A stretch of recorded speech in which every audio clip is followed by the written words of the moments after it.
Este vídeo visa demonstrar os resultados obtidos por alunos da disciplina de Instrumentação e Controle de Processos do curso de Engenharia Química da Universidade Federal do Rio Grande para a simulação e controle de uma planta nuclear.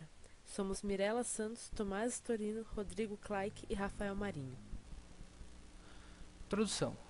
Utilizando um simulador de uma planta de energia nuclear, desejamos operá-la de forma a produzir energia elétrica sem causar a fusão do núcleo do reator.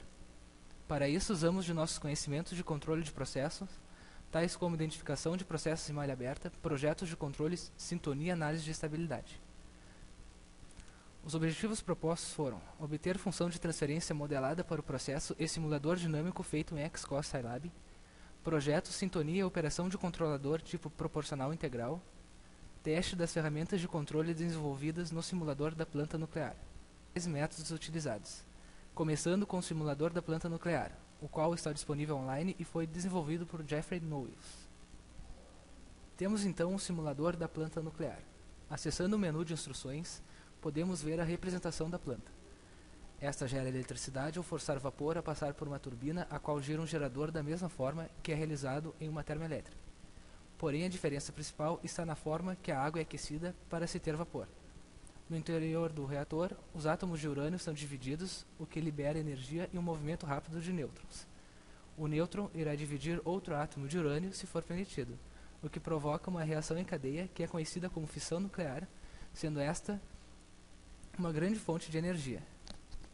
A planta possui dois sistemas de resfriamento, um primário e um secundário. O primário carrega calor do reator para o trocador de calor. Assim, conforme o sistema de resfriamento primário resfria o reator, aquece o trocador de calor.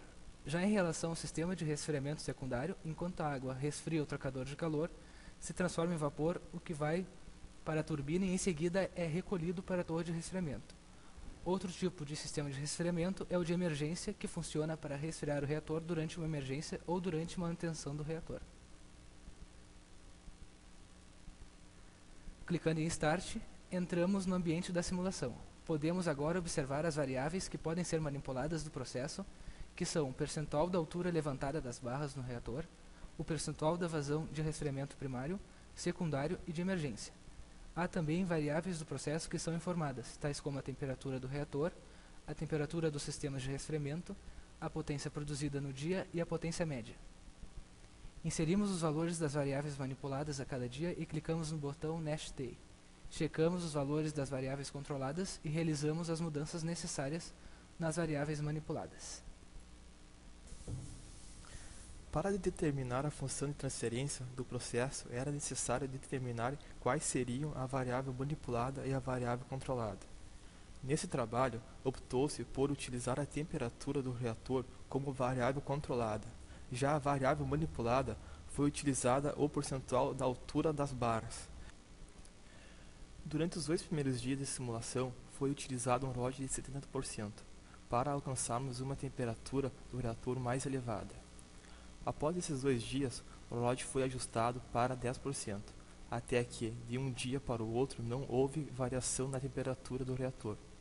Nesse momento, foi aplicado um aumento na altura das barras de até 15%. Este é o intervalo que será usado para a obtenção da primeira função de transferência. Ao se obter novamente uma variação nula de um dia para o outro, fez uma pequena modificação no ROD e esperou-se obter a temperatura do reator constante, para aplicar a segunda perturbação.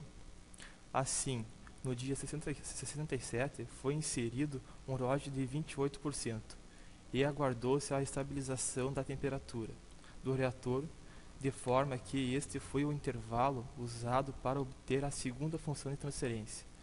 Após esse intervalo, aplicou-se novamente uma pequena variação no ROD, e após obter 2 dias seguintes com a mesma temperatura, foi aumentado o ROD para 60%, sendo a terceira função de transferência obtida a partir desse dia. O valor do ganho K pode ser obtido pela razão entre a variação da temperatura do reator e a perturbação. O tal é o tempo necessário para se atingir 63,2% do ganho final. Controlador regulatório em malha fechada. A Após a obtenção das funções de transferência do processo, deu-se início à sintonia do controlador. O método de sintonia escolhido foi o método da integral do erro. Esse sugere utilizar como critério de desempenho a integral de uma função do erro dentro de uma janela de tempo suficiente para eliminar o erro. Um dos critérios mais utilizados é o ITAI, o qual foi utilizado neste trabalho. A sua vantagem é que ele é menos sensível aos erros que acontecem logo após a perturbação, ou seja, tempos próximos a zero. Tendo anteriormente determinadas funções de transferência, considerando a dinâmica do processo como de primeira ordem, conhecemos os valores do ganho e de tal para cada uma. A primeira função é válida para o intervalo de quantidade de combustível entre 100% e 40%. Já a segunda função para o intervalo de 40% a 20%. E a terceira a partir de 20% de combustível até o final deste. Supondo o nosso controle regulatório, as equações para a sintonia são as seguintes, onde o Kp é o ganho proporcional do controlador e Ti o tempo integral do controlador. E A, B, C e D são obtidas através de uma tabela para o tipo específico do controlador, que no nosso caso é o proporcional integral. Sintonia do controlador. Após obtermos os parâmetros do controlador para cada função de transferência, foi desenvolvido em XCOS a malha para o controlador regulatório. Podemos observar que o setPoint é representado por uma constante. O sinal vindo do processo é comparado com o setPoint e esta informação obtida é enviada para o controlador. Nele foram inseridos o seu ganho proporcional e o tempo integral, que foram obtidos na sintonia.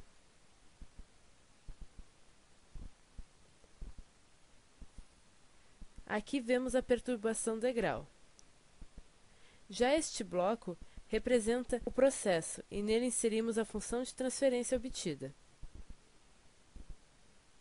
Neste exemplo, foram utilizados os valores para a primeira função de transferência.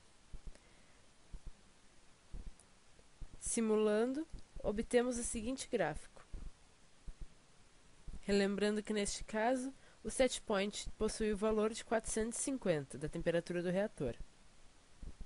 Para validarmos o controlador obtido para cada função de transferência, foi testado o controlador transferindo manualmente as decisões de manipulação das variáveis durante a operação da planta nuclear.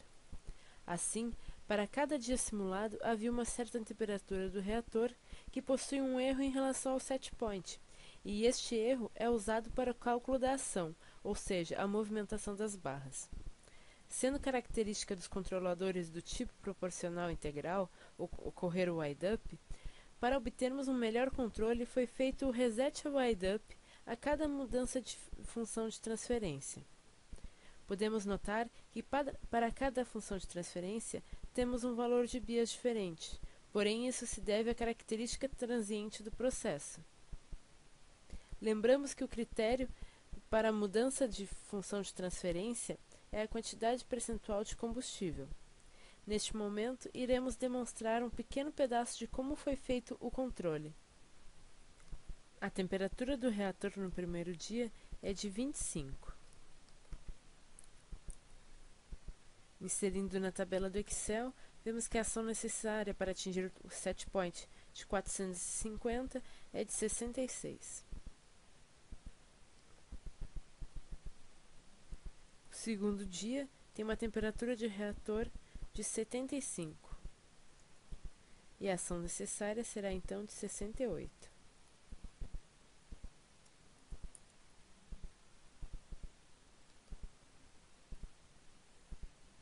A temperatura do reator no terceiro dia é de 277. E a ação necessária é de 49. Esse procedimento é feito, então, até o final do combustível, trocando as funções de transferência quando necessário.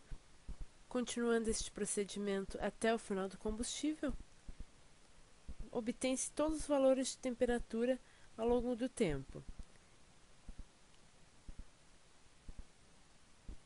Plotando estes dados de temperatura do reator em função dos dias, podemos ver que para o setPoint de 450, o controlador conseguiu manter sim uma faixa muito próxima ao set point, com exceção do início, que pode ser justificado pelo fato de ser um regime transiente que ocorre este processo.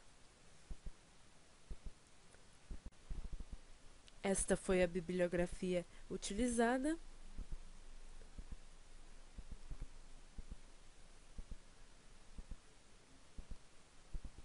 E muito obrigada.